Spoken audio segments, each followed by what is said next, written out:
Hello again and a warm welcome to you. I am Jerry Fisaya Bambi. Now, in Uganda, final year students will have to wait longer to go back to the classrooms as the reopening of schools has been postponed. President Yoweri Museveni, in a televised address, said reopening schools was risky as the country does not have enough kits to test learners every 2 weeks. President Museveni said 2 television sets will be given to each village to allow learners to continue studying through televised lessons.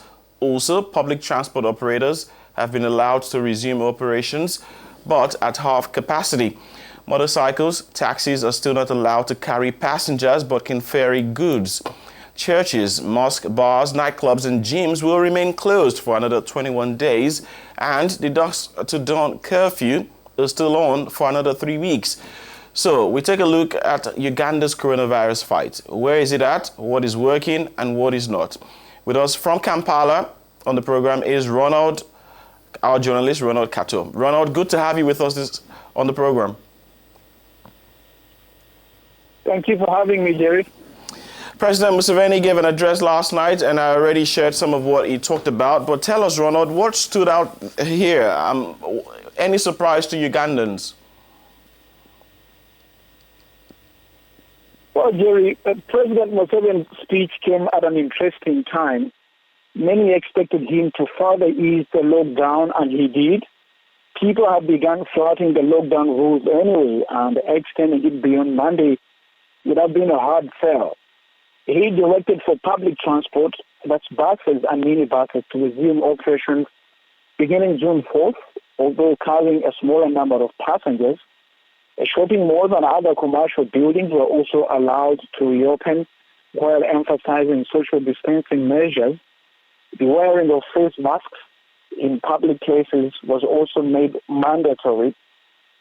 All salons, as you say, Jerry, bars, schools, and places of worship, and of course airports remain closed. But the president's directives, Jerry, seem to have been informed more by economics rather than science. Cases of the virus are rising steadily, causing a lot of concerns here. Saturday saw the biggest single-day rise with 84 cases reported. Uganda's case study at the moment stands at 457. So critics have been wondering why the country went into lockdown in March with only 11 confirmed cases, and now opening up with over 450. But concerns over an economy tanking so fast, job losses, and people desperate to go back to work seem to have forced the authorities to open up. The president said Uganda stands to lose over $1.6 billion in tourism revenue. So those economic pressures seem to have forced the authorities to open up despite evidence that the curve is going up and not down.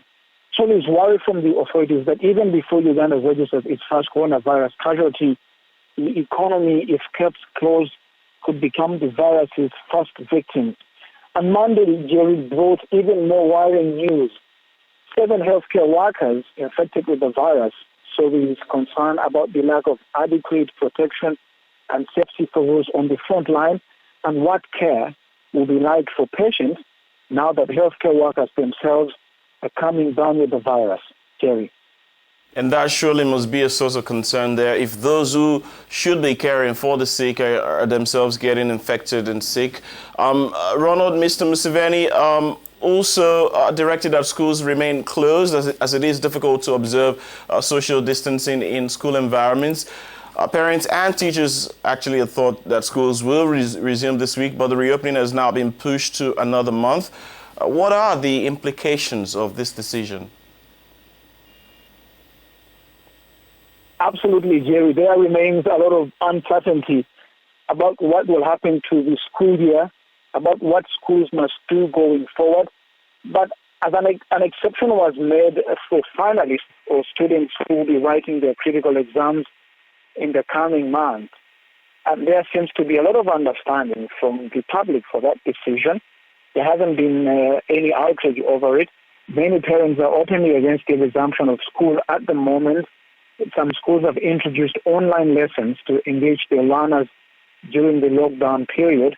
And lessons are also being broadcast on radio and television, courtesy of the Ministry of Education. The ministry has also printed teaching materials to be distributed to learners across the country for free. So there is a lot of uncertainty, Jerry, at the moment about when school might resume and what might happen to the academic year. But at the same time, no one is really in a rush to send their children away for fear of having them get infected. Interesting, Ronald. Let us go back, though, to one of the things that you said earlier, Uganda's case tally. You said there stands at the moment at 457, and you say that critics wonder why the country went into lockdown in the first place with only 11 cases and now opening up when there are about over 450 cases. So here's one thing that we know. Much of Uganda's case count is attributed to foreign truckers moving cargo in and out of Uganda. So tell us, what is the public sentiment about this, Ronald? Jerry, there's been a lot of outrage at the fact that over half of all cases confirmed in Uganda are of truck drivers who move cargo. People have been saying that the government betrayed the sacrifices Ugandans made by staying home while it allowed infected foreigners to cross the country's borders in the name of facilitating trade. But President Museveni made an impassioned defense of the decision to keep haulers coming in last night, saying being a landlocked country and the link to other economies of Rwanda, Burundi, the Eastern Democratic Republic of Congo, and South Sudan, Uganda couldn't afford to keep cargo trucks away. He also explained that apart from bringing in imports of food, oil, and medicines, the cargo trucks are used to ferry back Uganda's exports, such as coffee and vanilla, to the East African coast for shipping to foreign markets. Jerry, a virtual summit of the heads of state of East African countries took place last week, and they agreed on a strategy to test all inbound and outbound truckers at all ports of entry. So those found positive are sent back to their countries of origin, while those found negative are left to proceed.